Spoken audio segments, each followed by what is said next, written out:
எல்லாருக்கும் வணக்கம். நான் உங்கள் டாக்டர் ரமேஷ் பேசுகிறேன். நம்ம இது வரைக்கும் நம்ம சுகர்னால், அன்கண்ட்ரோல் சுகர்னால் கண், கிட்னி, ஹார்ட்டு இதெல்லாம் எப்படி நரம்பு இதெல்லாம் எப்படி பாதிச்சிருக்குன்னு பற்றி பார்த்தோம். இந்த வீடியோ அன்கண்ட்ரோல் சுகர்னால் ஸ்ட்ரோக் பக்கவாதம் எப்படி வருதுன்னு பற்றி பார்ப்போம்.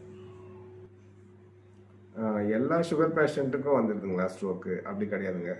சுகர் பேஷண்ட் யார் மெடிசின் சரியாக எடுத்துக்காதவங்க, டயட் சரியாக ஃபாலோ பண்ணாதவங்க, எக்ஸசைஸ் சரியாக பண்ணாதவங்க, இவங்களுக்கு வந்து சுகர் லெவல் வந்து அதிகமாகவே இருக்கும் எப்பயுமே. அந்த சுகர் தான் மூளையில் ரத்த குழாய் அடைச்சி நாளடைவில் பக்கவாதமாக வருதுங்க. நான் வந்து சிம்பிளாக சொல்லித்தரேன். பக்கவாதம் வந்துருச்சுன்னு நீங்கள் எப்படி கண்டுபிடிக்கிறது அப்படின்றது தான் நாங்கள் ஃபாஸ்ட்டுன்னு சொல்லுவோங்க. ஃபாஸ்ட் அப்படின்றது தான் நாங்கள் சொல்கிறது. அதில் பார்த்தீங்கன்னா எஃப்னா அவங்களுக்கு வந்து முகம்னா முகவாதம்னு சொல்லுவோம். முகவாதம்னு உங்களுக்கே தெரியும். வாய் கோணிக்கும், தண்ணி குடித்தா தண்ணி ஒழுகும், அவங்களால வாயை வந்து பேச முடியாது, குளரும், வாய் குளரும், முகவாதம்னு சொல்லுவாங்க. அது வந்தாலே ஸ்ட்ரோக் பக்கவாதத்தோட ஆரம்ப அறிகுறி தான். நெக்ஸ்ட்டு வந்து ஏன்னா ஆர்ம்ஸ், கை வந்து செயலிழந்து போயிடும். கை வந்து தலை சீவ முடியாது, சட்டை போட முடியாது, சாப்பிட முடியாது. இந்த மாதிரி இருந்தாலும் பக்கவாதம் வந்துருச்சு, ஆரம்ப அறிகுறி தான்.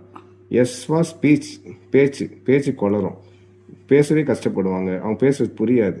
அப்போனா பக்கவாதம் வந்து அவங்களுக்கு வர ஆரம்பிச்சிருச்சுன்னு அர்த்தம். டீனா டைம்னா டீ ஃபார் டைம்ங்க. இதுதான் ரொம்ப முக்கியமான விஷயம். நீங்கள் கவனிக்கணும். டைம் ஒரு 4 மணி நேரத்துக்குள்ளே நீங்கள் எந்த பக்கவாத பேஷண்ட் கொண்டு வந்து உங்கள் பக்கத்தில் இருக்க பெரிய ஆஸ்பத்திரியில் ஜிஹெச்சில் அந்த மருந்து ஒன்று இருக்குது, ரத்தக்கட்டை கரைக்கிற மருந்து, அது போட்டுட்டிங்கன்னா எல்லாமே நீங்கள் முகவாதத்துலேருந்து பேச்சுலேருந்து எல்லாமே பழையபடி கொண்டு வந்துடலாம். அது நம்ம வசதியை பொறுத்து, உங்கள் வசதிக்கேற்ப ஜிஹெச்ஓ ப்ரைவேட் ஹாஸ்பிட்டலுக்கு பார்த்துக்கலாம்.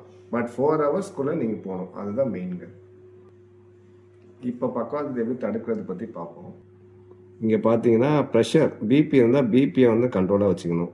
சுகரை கண்ட்ரோலாக வச்சுக்கணும். சுகரை வந்து 200 கிலோ தான் எப்பயுமே இருக்க மாதிரி வச்சுக்கணும்.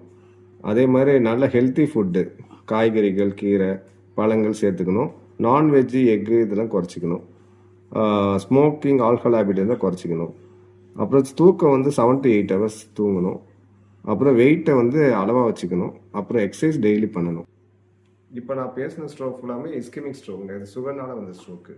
இனிமேல் வந்து நான் பேசும்போது ஹெமரேஜிக் ஸ்ட்ரோக். எப்படின்னா பிபி கண்ட்ரோல் இல்லாமல் போகிறதுனால மூளையில் ஏற்படுற ஸ்ட்ரோக்கு தான் ஹெமரேஜிக் ஸ்ட்ரோக். அதை பற்றி நெக்ஸ்ட் வீடியோவில் பார்ப்போம். தேங்க்யூ.